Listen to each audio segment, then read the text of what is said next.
Assalamualaikum warahmatullahi wabarakatuh. Perkenalkan, nama saya Mutia Utami Fajriya Subu dengan NIM 20042239 dari Prodi Ilmu Administrasi Negara. Saya akan menjelaskan materi tentang trias politika.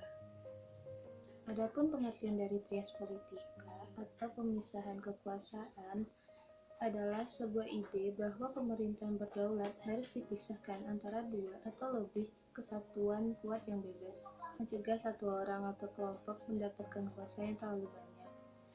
Pembagian fungsi-fungsi pemerintahan ada tiga, yaitu pertama, lembaga legislatif yang berfungsi sebagai pembuat undang-undang atau rulemaking.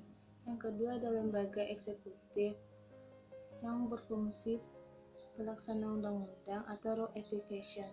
Yang ketiga ada yudikatif yang berfungsi pengawas pelaksana undang-undang atau rule adjudication.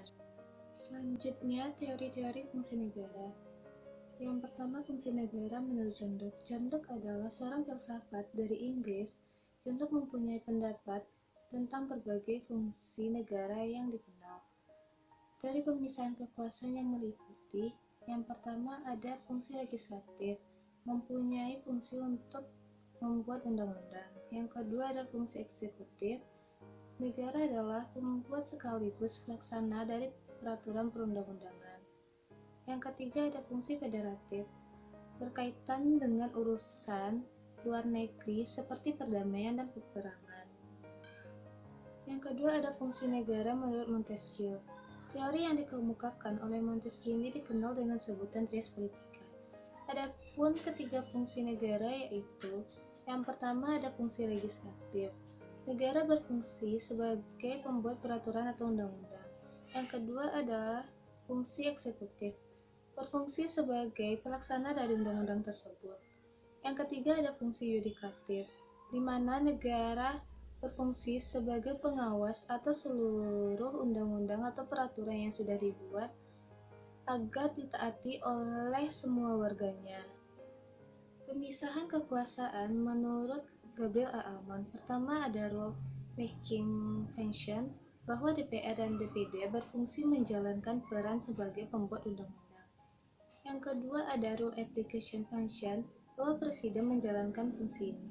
Yang ketiga ada rule adjudication function, bahwa MA dan MK yang menjalankan fungsi ini. Selanjutnya ada tiga perbedaan penafsiran teori. Yang pertama dari negara Amerika Serikat. Maksudnya di sini pemisahan kekuasaannya yang tegas, pemisahan organ-organnya, sistem pemerintahannya presidensial. Yang kedua ada negara Eropa Barat. Organ yang satu dengan yang lainnya terdapat hubungan timbal balik seperti eksekutif dengan legislatif. Sistem pemerintahannya parlementer. Yang ketiga ada negara dari Swiss. Badan eksekutif hanyalah badan pelaksana dari apa yang digariskan badan legislatif. Sistem pemerintahannya referendum. Struktur lembaga di Indonesia. Yang pertama legislatif. Lembaga legislatif merupakan lembaga dewan yang mempunyai tugas serta wewenang membuat atau merumuskan undang-undang dasar yang ada di sebuah negara. Selain itu, lembaga legislatif juga diartikan sebagai lembaga legislator, yang mana jika di negara Indonesia, lembaga ini dijalankan oleh oleh DPR, Dewan Perwakilan Daerah. Yang kedua ada DPR, Dewan Perwakilan Rakyat, dan yang ketiga ada MPR, Majelis Pemusyawaratan Rakyat. Selanjutnya yang kedua ada eksekutif. Lembaga eksekutif adalah presiden dan wakil presiden dan beserta dengan menteri-menterinya yang turut membantunya dalam menjalankan tugasnya di sebuah negara. Dalam arti luas adalah kepala negara atau pemerintahan, pegawai pemerintahan, birokrasi dengan tugas penegakan hukum atau aturan, menginisiasi kebijakan serta melakukan hubungan internasional.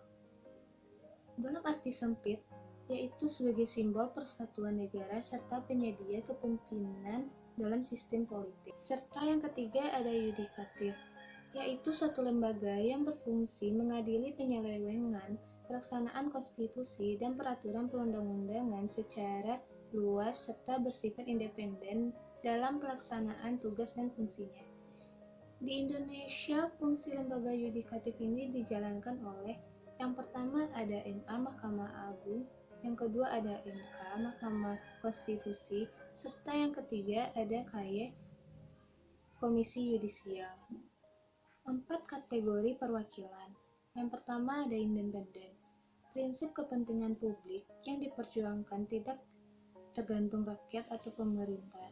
Yang kedua partai, yaitu prinsip perjuangannya sesuai dengan program yang telah digariskan oleh partai. Yang ketiga ada rakyat, yaitu memperjuangkan kepentingan rakyat, akuntabilitas pada konstituen. Yang keempat ada pemerintah, yaitu mewakili kepentingan pemerintah, orientasinya hanya sebagai kepanjangan tangan pemerintah. Baiklah, sekian pemaparan materi dari saya. Jika ada kesalahan dan kekurangan, mohon dimaafkan. Wassalamualaikum warahmatullahi wabarakatuh.